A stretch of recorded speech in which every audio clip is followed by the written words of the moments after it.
حامدا ومصليا ومسلما وبعد. ما مؤمنو قدرمنو مسلمانانو ورونو، په تیر درس کې موږ وویل چې کفري دنیا او د کفر زمامداران په دې کوشش کې دي چې دوی په خپلو کفریاتو کې آزاد پاتې شي او خپل کفر دوی وساتي، د دینو د حقو د اسلام مخه ونیسي او په مسلمانانو کې داسې رخنه وکړي چې مسلمان خو یا له اسلام څخه واړوي او یا لا اقل دومره څه وکړي چې له مسلمانه داسې لا اوبالي انسان جوړ کړي چې کفر ورته یوه سترګه یي، اسلام ورته بله سترګه یي. نو د دې هدف لپاره دوی په اسلامي امت کې دوه قسم فتنې راپورته کوي. یوه داسې فتنه راپورته کوي چې دوی کوشش کوي د دې چې مسلمانانو کې د هغوی مقدسات توهین سي او په عامو مسلمانانو کې شکوک و شبهات پیدا سي. نن درس موضوع د موږ همدغه ده او دا کار دوی د دوو کسانو یا د دوو ډلو په واسطه باندې سرته رسوي. لومړۍ ډله د دوی هغه دستوري شعوري جاسوسان دي چې هغه منافق عناصر دي او له همدغه کفري حلقاتو سره په رابطه کې دي، د مسلمانانو په منځ کې د مسلمان په نامو باندې اوسیږي، په دینونو کې په زړو کې منافقان دي، له دین سره عقدې لري، د دین دښمنان دي، یو له داسې خلقو چې دوی کار اخلي،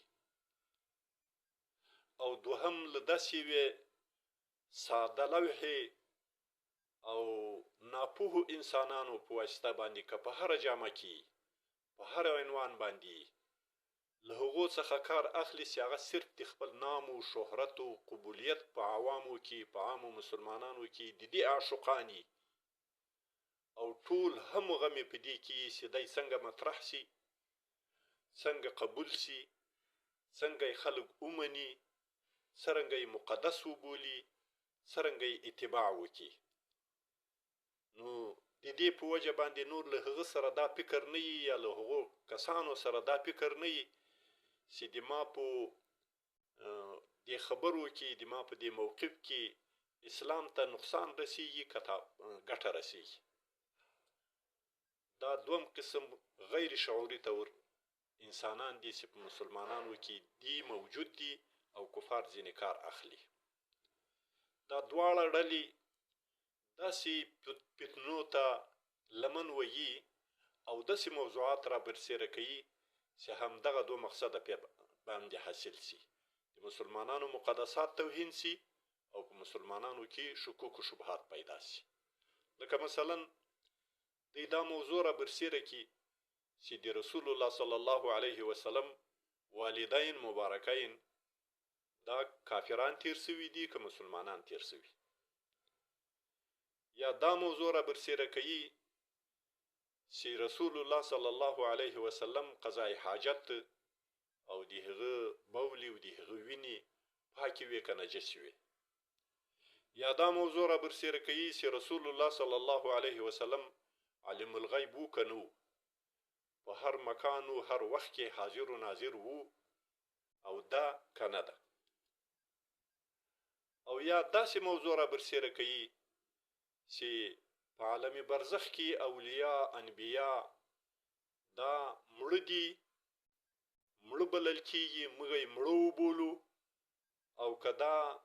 ژوندي دي او داسې تصرفات لري لکه څرنګه چې په دنیا کې تصرفات لرل، حتی عبادات کوي. او یا داسې موضوع چې حضرت عایشه رضی الله تعالی عنها بهتر او افضل وه که حضرت فاطمه رضی الله تعالی عنها. دا ټول هغه فتنې دي او هغه مسائل دي چې د دې په څېړلو کې، په سپړلو کې، په عامو مناظرو کې، په عامو محضرو کې، په عامو مجلسو کې،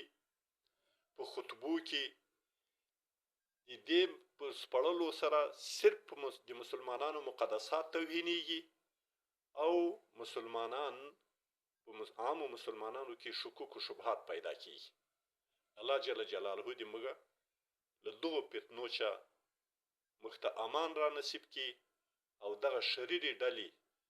چې هغه که شعوري دي او دستوري کار کوي چې منافق عناصر دي او که دا ساده لوحه انسانان دي چې د خپل نفسو د خپلو خواهشاتو او د خپل شهرت او د خپل قبولیت عاشقانو لیونیان دي. له دو څخه مې د الله پاک په خپل حفظ و امن و امان کې وساتي. اقول قولي هذا استغفر الله لي ولكم ولجميع المؤمنين والمؤمنات. د نړۍ هر غافل په اذان ویښوم زه بلال خوب ولې جهان ویښوم زه بلال خوب ولې جهان ویښوم